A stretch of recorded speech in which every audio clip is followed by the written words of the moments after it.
A very good morning, good evening, good afternoon from wherever you are tuned in to the hotspot. Welcome aboard. If you haven't shared this link, do go on because the conversation is about to get exciting. Don't you be selfish. Let your friend, your frenemy, your in-law, anyone you care about, let them share into this link because it's the conversation talking one of the biggest derbies in world football, the FA Cup final, the one like we've never seen it before between two of the biggest rivalries in world football. That is Manchester City taking on Manchester United. It is the blue half of Manchester up against the red half in the biggest final in English football. Welcome aboard. My name is Webb. Subscribe to the channel. Do go into the comment section and comment right there on the right hand side of your screen. We are asking you your prediction of the game, Manchester United up against Manchester City. It's a big one, a huge game, a big one. And that's why we are going to be doing justice to it. We'll be having a watch along as well.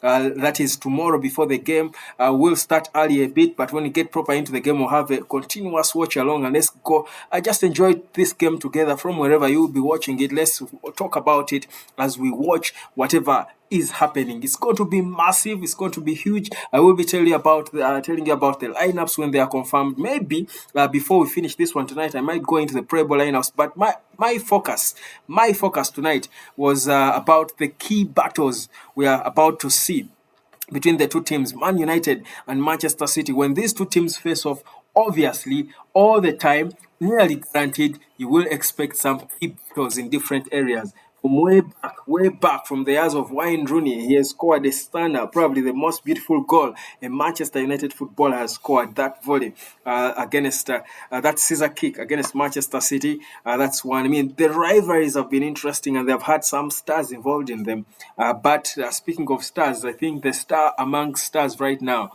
is that man in sky blue, Erling Haaland. That should be one of the key battles if he does match up against Rafael Varane in that final tomorrow at Wembley. We will be here to watch it together. So put in your notification. Let us enjoy the FA Cup final together. Don't you forget about that. It's going to be massive, in it. Well, that's the conversation we'll be having. So go in the comments if you do want to talk, to say a bit of the transfer news happening. Of course, they're scrolling down on your screen.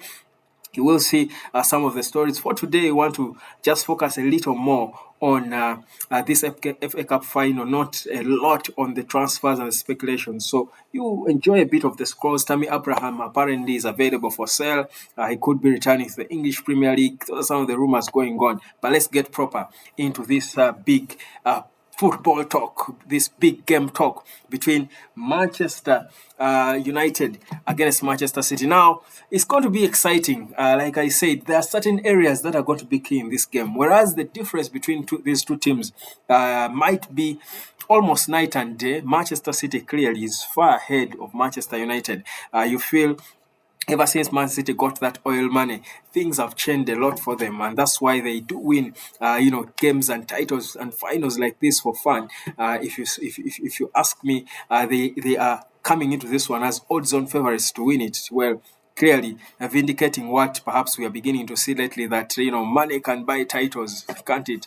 Because Manchester City started being so competitive for titles when they got their Sheikh Mansour and his oil money, Saudi money. So it's interesting to see they have worked for this. Their investment has been made, yes, but they have also put in the work, made the right investment, and here they are competing for a treble, and if they go on to win it, Manchester City could become only the second English club to win a treble, the last being Manchester United in 1999 under the tutelage of Sir Alex Ferguson. Is Pep Guardiola finally arriving close to the table of the greatest manager in the beautiful game in the UK, Sir Alex Ferguson? This could be the season he does it. One trophy down, two to go, and the next will be tomorrow. How will it happen? Well, if it's going to happen, Manchester City and Pep know very well that their star man in Erling Haaland has got to be on top of his game. Of course, just recently voted the best player in the Premier League, both young and general player.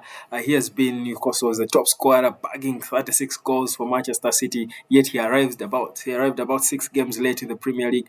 I mean, he has been there, he has done it, he has achieved in his first season at Manchester City, probably overachieved, but But in terms of him against Manchester United, he has not achieved that much. If you remember, way back in January, he was tamed properly by this man, Rafael Varane. He tamed him because if you remember in that game, Lisandro, Martinez was injured, and Ten Hag started Varane and Luke Shaw in the central defense, and on the left he had should have been Malaysia, and I think or Dalot, my memory is serving me wrong. But just to emphasize, he was tamed by Luke Shaw, who is not a natural centre back, and Rafael Varane. And in that game, he only managed, that is Erling Haaland, two shots on target, two shots on goal, and none of them was on target. He managed only 20 touches on the ball in that one. So that shows you that in terms of being a threat to this defense, probably history will vindicate Varane if to come into this game with confidence because he has tamed Erling Haaland before. And it's not an easy feat to achieve. So suddenly that clearly shows you he's going to come into this game a little more psyched up, a little more difficult, perhaps applying himself a lot more. So it's going to be more challenging for them. So for me, it's going to be an interesting battle to watch. How does the coach Erik Ten Hag handle that? Does he go back to the trusted central defense that has failed Erling Haaland before? Because that game was won by Manchester United by 2-1. So does Ten Hag go back to the trusted duo in the central defense? That is Luke Shaw playing alongside Varane. They haven't played together for quite a while. Does he feel he wants to rely on the instinct and trust he builds perhaps after that game and trust them again? Or will he go for Varane and Victor Lindelof, who are both natural centre backs? That's going to be an interesting one to see there. Then, of course, on the flanks, what is Ten Hag going to do? Because the cover the two centre backs get from the flanks is going to be so important. From the right and left backs is going to be so important in how they manage to tame Erling Haaland. So for me, the battle for Man United is going to be a more collective one. Yes, whereas Varane will be vested in trying to ensure that in the center of the park he does tame Erling Haaland. I think the rest of the team, the players in the back line and a bit of the midfielders, the Casemiros, will have a lot of work to do to tame the spaces because Erling Haaland is so good at getting into those spaces. You want to stop him as a unit collectively. So that's for me a key battle that I'm excited to watch. That I think will be interesting. So, what do you think about? Do you think Varane and who will? Of course, I think if he's fully fit, certainly Varane will be the first man on this on the team sheet for Erik Ten Hag. But who will be playing alongside him in the central defense? That's a good question. But don't you forget, for a team like Manchester City, anyone can injure you, anyone can cause the damage. Whereas Erling Haaland is the big man to watch. And failing him and frustrating him would be a big plus for you, lower your chances of losing. Anyone in Manchester City can score goals. You actually wonder which players Pep Guardiola is going to trust. Is he going to trust the same players, the Ortegas of this world, the Julian Alvarez of this world, the Riyad Mahrezes of this world? These are the players who got Manchester City to the final. Is he going to trust the same players to come in and play this final, or is he going to bring what you've seen, what you would call his first 11? Well, it's even interesting to say first 11 when it comes to Manchester City because probably anyone can start. Their entire squad is a first starting, potentially starting squad. That's how good they are in terms of depth. But we know that they are his trusted starters, the De Bruyne's of this world, Ilkay Gundogan, of course, Erling Haaland, and the likes for big games like this. Bernardo Silva always chips in and he performs. So, which players do you think he will start?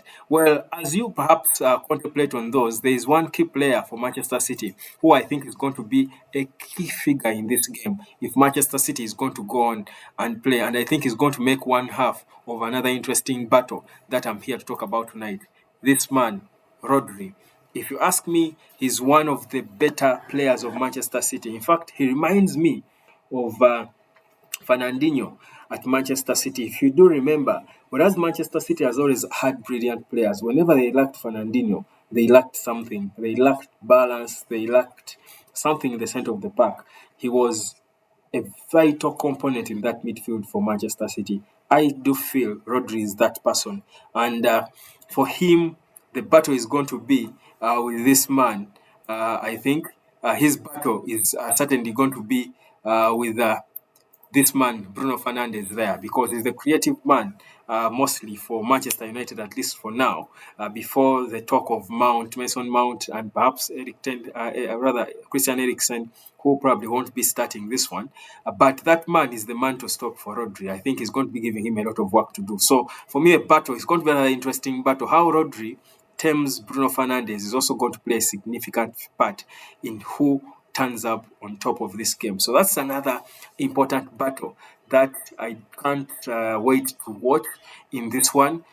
And in all fairness, if there's one player who has what it takes to stop Bruno Fernandes or to tame him and his, how he runs in the pockets, I think it's Rodri. So it's one battle that you think can go depending on the day. I'm trying to show you how, whereas Manchester City as a unit, they are miles ahead of Manchester United. When it comes to individuals, player per player, Manchester United can actually match Manchester City. And for me, if Manchester United is going to come and compete and have any chance against Manchester City in such a crucial game, when both teams have the psyche, Manchester United have a record to protect. They don't want their noisy neighbors to be the ones, ending their record of being the only English team to win a treble. But also for Manchester City to become only the second team to win the treble. Both camps are psyched.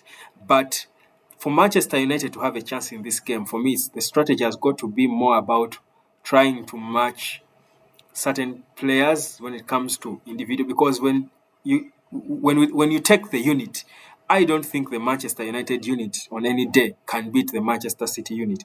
The cohesion in Manchester City is unplayable. That's the fact. Pep Guardiola teams, even when he has had the best players at Barcelona with Messi, the unit has still been thick and it has been difficult to stop. But if you are able to pull out the key individuals and frustrate them and then look for your moments, try to catch them on the counter, for example, because obviously the unit is going to dominate the ball. So for me, that's why this conversation about key battles is so important. So the other key battle that I think we'll be hoping to look at, because another key player, especially for Manchester United coming into this game, is this young man, that is Marcus Rashford, who is just fresh from being named the players player of the season for Manchester United. Now Rashford, besides banging in the goals, I mean, when he's flying in from the left, he's a huge threat. He's one player who can score at any time. He can fail to score some of the easiest of chances. Of course, not like Anthony Martial, but he has cancer. But the truth is, he's one of Manchester United's most lethal players. So Manchester City will come into this game. The Laportes of this world, if Laporte is trusted to start like he's been starting in the FA Cup, because he has been forming the gist of the central defense in the FA Cup for the most part, he got them here. If they are going to ask him to be the one, of course, manning the defense and stopping the attacks, you feel he has got a big job to do to stop Marcus Rashford, because Rashford, the beauty is he can fly in from both flanks. Now, in this case, when Anthony is most likely not going to be starting because of injury, you feel there will be a bit of mobility with whoever is going to be playing from the opposite flank. Probably Jadon Sancho and, of course, flying in from the right, and Marcus Rashford from the left. So probably you expect them to keep interchanging at some point, I would expect. So it's going to be a very difficult place for the Manchester City defense to stop Marcus Rashford with whichever support he will be getting from the flank. That is, if he starts on the left. He can also start, because he's the most lethal player for Manchester United. Ten Hag can choose to start him as a target man and withdraw Weghorst. And that would be another strategy. Whereas he has not completely performed so well as a target man, you feel being the threat, you want to keep your threat, your biggest threat there in the faces of this defense. If you're going to be having any chance of getting the goals, he might get Garnacho to play on the flank, and then this man starts as either the 9, or if you want, you can call him the false 9. So that's another interesting battle that is going to be key in this game. But how those battles will be manned will have a huge bearing on how it ends, on the dreams of either teams, on whether the party for Manchester City will stop before it starts. That's the treble party. But it will certainly be an exciting game. for football for us to watch. That's why you need to be here for that watch along. That will be tomorrow. But let me know what you think. Smash the subscribe button and let me know where you think the key battle is going to be. In terms of news, team news, Manchester United has got more injury concerns. I told you of Lisandro Martinez in the back line is not fully fit. Then Anthony is injured. He's loved by Eric Ten Hag. Of course, Ten Hag feels badly, whereas Anthony has not exactly shown to the expectations of many. As a coach, if this was one of your marquee signings, you've got to put him there to vindicate your signing, to prove that you did get it wrong. But sadly for Ten Hag, his important player in Anthony is not fresh for this one. He's injured. His namesake, Anthony Martial, as well, he's ruled out of the game. He's injured, spends more time on the sickbed than on the pitch. Yet he's a brilliant footballer, and you wonder how patient United will be with him going forward. But it's not the talk of the day. Let's focus on those who are there. Do you think Manchester United have a chance with the injury concerns they have got? And on the other side, Pep Guardiola did confirm that Manchester City have no single injury concern. So all their players are fully fit for this one. That's important. But regardless of which player comes into this game for either teams, this is a derby, it's a big game, so much is at stake, it's a big final, and it's at Wembley, it's a neutral ground, so certainly there's no home advantage. They are both teams all the way from Manchester, traveling to Wembley, playing against each other for a lot at stake. A lot at stake. It's going to be an exciting one. Let me know what you think, how you think it will end. Go down there and tell me which battles you expect to watch. But also, subscribe, most importantly. Guys, subscribe to my channel. Subscribe to my channel. Yes, let's enjoy these conversations. Thank you. My name is Webb. Good morning, good afternoon, good evening. Catch you tomorrow as we do enjoy that watch along.